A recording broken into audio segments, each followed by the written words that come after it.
practice. Masaya na kayo? Parang kami ba yung masayaw, ikaw? So yun, magandang umaga sa inyong lahat. Ngayon, babiyahe lang ako.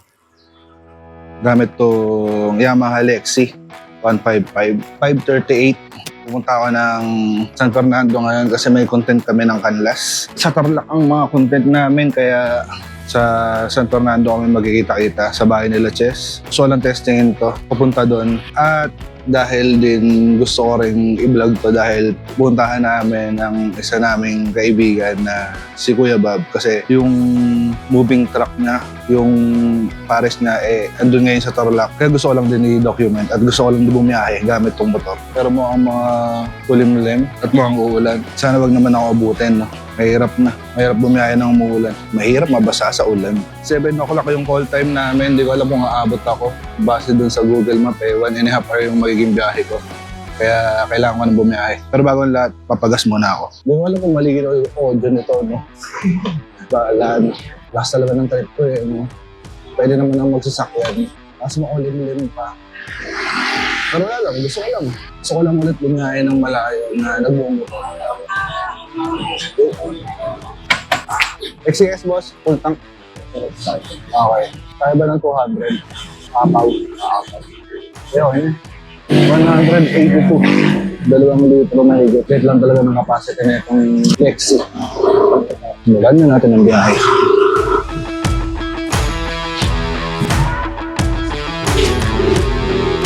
Brace dun sa map. Parang dire-diretso MacArthur Highway lang ako. Puro MacArthur Highway lang. Doon lang ako pinapadaan. Pero malayo-layo ito. Mas makulim-lim. Ala na. So yun nga, lagi akong sa Petron nagpapagas. Maski naman sa sakyan, si Toby, sa Petron din ako nagpapagas. Kasi puro sa Petron 182 lang yung inaabot. Halos kalahati pa naman kanina nagpaputang ako. Kasi nga dahil maliit nga lang din yung capacity nitong Lexi. 4.2 liters lang. Ngayon kaya parado. Malakihan yung tangke nito. So kapag yung 4.2 pag sobrang layo na ng biyahe. Pangit naman na lagi ka nagpapagas. Kung malayo ang biyahe. Naisip ko lang na. Pero titignan ko kung isang full tank nito maabot na dun sa San Fernando. O sobra-sobra pa isang full tank. Kami naman pag-motor, sobrang tipid naman sa gas ng mga motor. At pwede talaga sa mga malayo ang biyahe. Huwag lang sana talaga ako makakabutan ng ulan. Time check, alas 6 na. So meron pa akong isang oras para sa call time namin. So let's see kung anong oras ako makakarating sa San Fernando. Gamit ito Yamaha Lexi.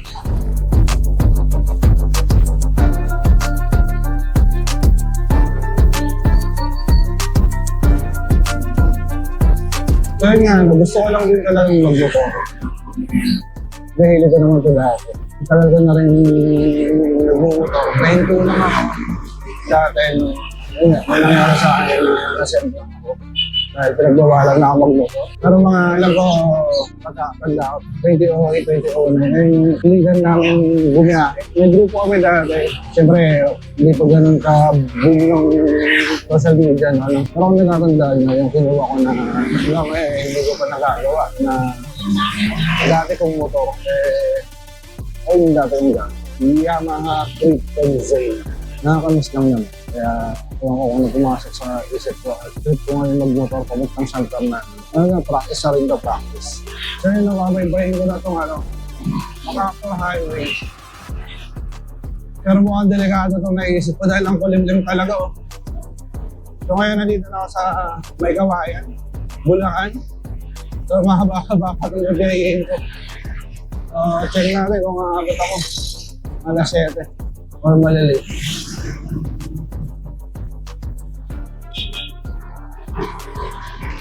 Kaya pag dumanang ka, yan na yung papunta. Hindi pa yung parade.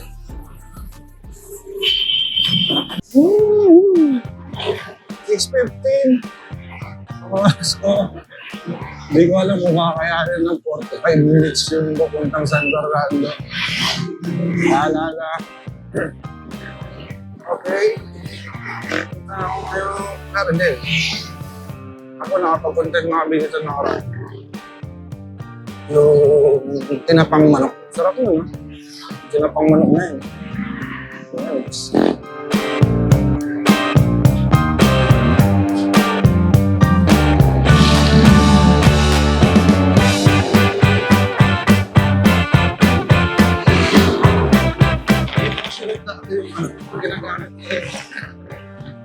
Buhay pina-intro niya sa pag-motovlog niya lahat.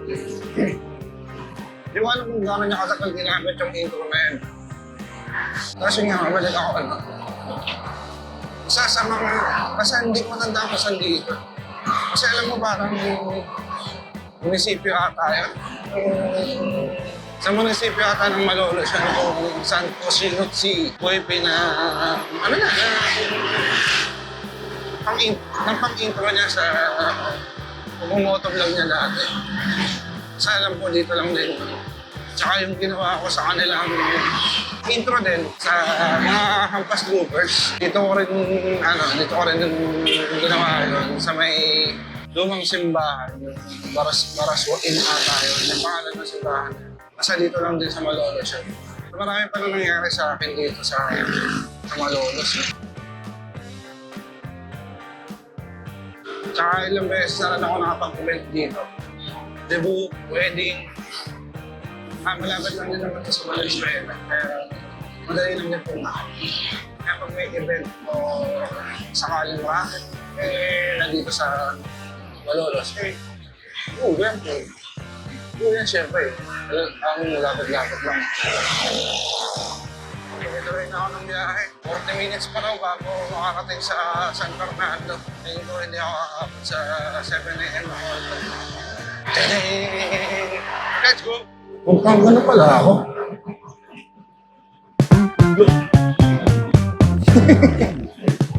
Bilis ah. Ay mo, napapakang gano'n pala to. Kailangan biyahe guys. Guys, dito sa Google Map. 30 minutes pa biyahe ko. Konting oras na lang din naman. Kasi nga, hindi na ako aabot sa 7 a.m. na call time. Hindi naman ako pwedeng umarabas dito ng mabilisan yung mga karabasin mo talaga. Siyempre, mahirap na kung ano nangyari. Nandun tayo sa may pagkikinga. Enjoy lang natin yung biyahe. No? Wow! Hindi ko alam kung anong ilog yan. Nakakatawa lang talaga na so, bumiyahe ng moto. Happy lang talaga. Hindi, masarap na sa pakaramdam yung umutong talaga.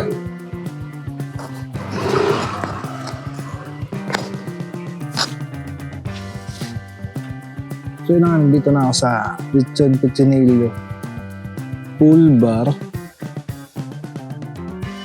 Sa pultang kanina, isang bar lang na bawas. Average is 48.2 kilometers per liter. Tipid, di ba? Alright. So, mamaya na ulit. Okay guys, good morning. Nandito po kami sa Tarlac. Kasama ko po si Kyle. Kasi ngayon po yung mga editors and videographers ng Pinanlas. Kailangan daw po nila ng ilaw. Sige po, dadalhin po namin dyan. Yes. Nasyan po nga tapos na po mag-intro. Dito lang kami unang kakain. So, gracias, kambingan. So, kambing yung una namin kakain.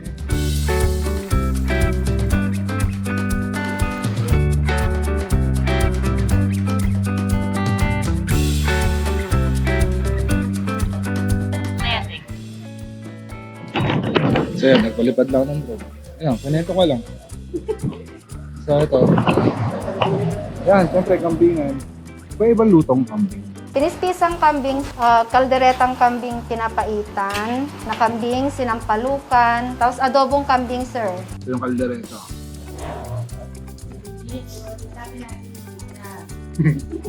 Kinontent na naman ang content. Grabe to! Oo. Inihintay pa natin yung ano doon, yung mga binibirol doon guys. Binibirol pa. Waiting! Masarainin nyo na. Oo, syempre. Tapos na ba to? Bakit na nakapag-video? Kaya kasi, baka di pa tapos eh. Hindi ka pala. Ano pala ito? Nilalagyan ng alaman. Mm-hmm. Pinipigaan pa lang. Haluin lang. Titikman ko lang ito. Parang delikado ako dito eh. Delikado ka talaga dyan. Titikman ko lang. Puro laman loob. Baka di ako makalakad eh. Kanina nag-aalala ako sa'yo. Kasi Ano naman, di naman pa ito. nasa aftertaste.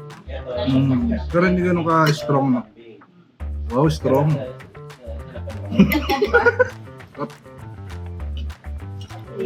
Ang tubo po. Grabe naman mag-asikaso dito sa ano. Gracias. Gracias.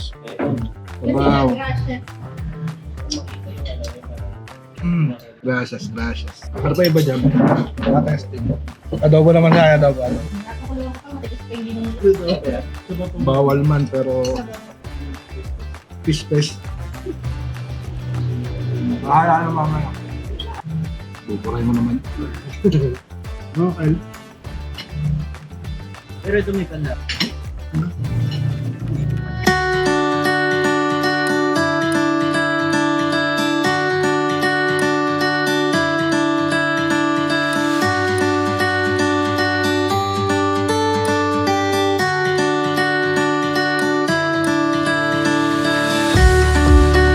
So, dito kami sa Tarlac. Hindi ko alam kung anong parte ng Tarlac to. Pero alam mo naman, sabi ko nga kanina, pupuntahan namin si Kuya Bob kasi yung moving van niya, pinesyo niya dito sa farm niya.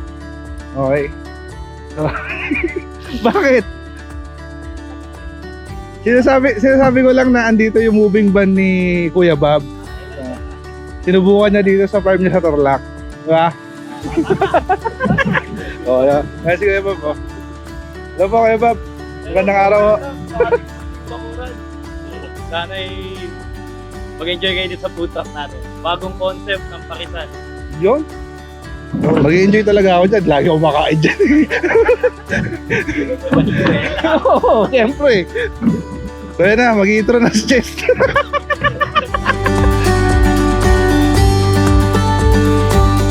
Patungo ko ngayon sa isang food truck concept dito sa loob ng farm namin. Travel talaga yung pinaka-focus namin ngayon na may pakilala yung produkto ng Valenzuela, which is yung pares namin na dinala namin dito sa Tarlac City.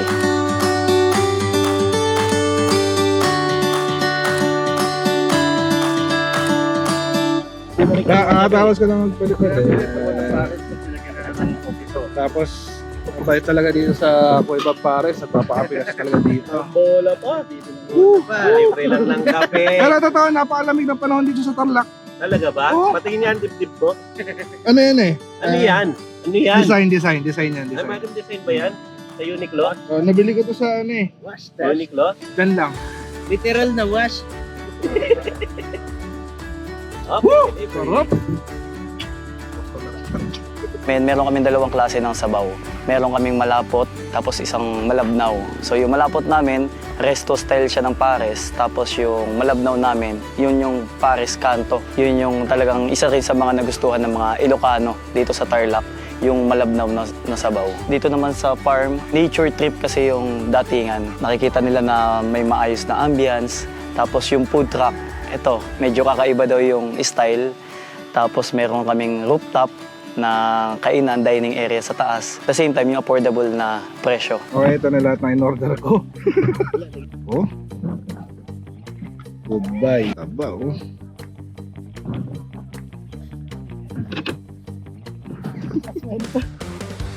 Paswell. Nakatakot eh. Chicharon. Ito, oh. Taba. Oh, kung nga rin, kukunin ko ah. Yan. Ito mga tayo ah. Yan yung work with pleasure. Gusto niyo may subo pa? Ikaw yung sumubo. Ganun ba? Malay mo. Alam mo, madami. Oo. Ano pa nang dudukutin ko? Ito yung pagkain niya binili. Chicharon? Isaw-saw mo sa kaya. Chicharon. Kausa natin ganyan. Tapos angat mo. Okay ba yan? Masaya na kayo?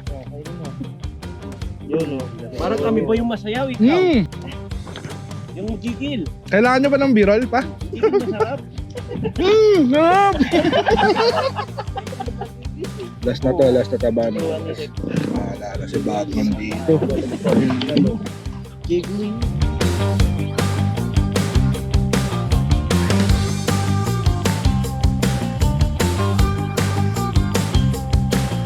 Thank you po. Oh, wala. Grabe. Ayaw nga pala. Ibang pares. Pares na walang matulad. Busog na naman ako. Mahaba pa yung biyahe ko ah. Salamat ulit. Thank you. I love you. Mamagkit na naman ako, umuulan no. Bumotor ako. Tapos na kami mag-vlog. Napaalam lang ako. Bye guys. Ingat tol. Ulan na yun. Magakote ka tol. Dito na ako sa malapit sa amin.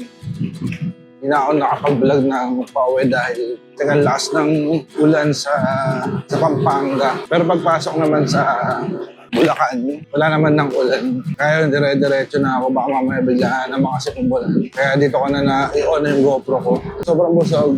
Yung nga ngayon na lang ulit ako nakatim nung Pares ni Bob. Sobrang tagal na ako nung huli kong nakakain nun dahil nung lumipat ako dito sa Binay, hindi naman na ako nakadalaw sa Pares ni Bob sa Dalandanan sa Ventariales. Pero dati madalas talaga ako kumain dito kasama mga pinsan ko. Umisan ako lang pag trip ko mag-Pares. Sulit naman talaga yung Pares nito. Tsaka yun yan, masarap naman dito sa Yamaha Lexi. Ngayon yung gas niya 2 bar na lang. Hindi ko alam no? Pero sabi ko nga 4.2 liters lang capacity na gas tank nito. So sabihin na natin nakahigit ako sa kalahati. So parang nasa 200 plus siguro yung naging gas ko. Balikan na Valenzuela to San Fernando to Valenzuela. Sobrang tipid para sa akin. Kasi kung nagsasakyan ako sa Toby, yung ginamit ko, malamang yung 200 plus na yun, toll fee pa lang papuntang San Fernando. Kanya lang, mag-aalagdag ka ng oras sa biyahe, mag-aalag ka ng time.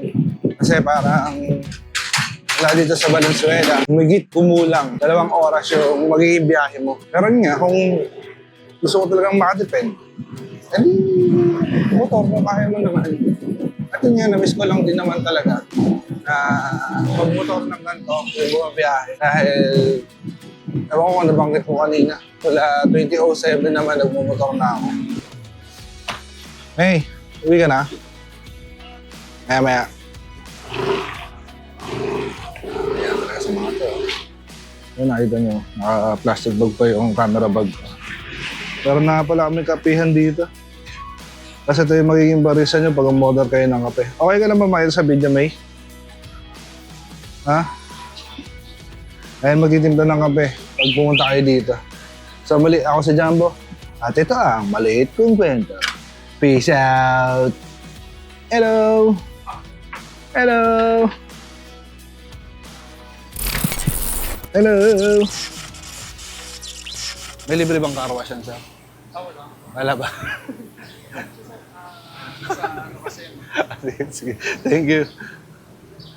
Sayang, wala palang libreng car wash. Ang dugyot kasi na Toby, oh. So, iniwan ko muna dito si Lexi sa gilid ng parkingan ko. At, yan, babiyahin na ako.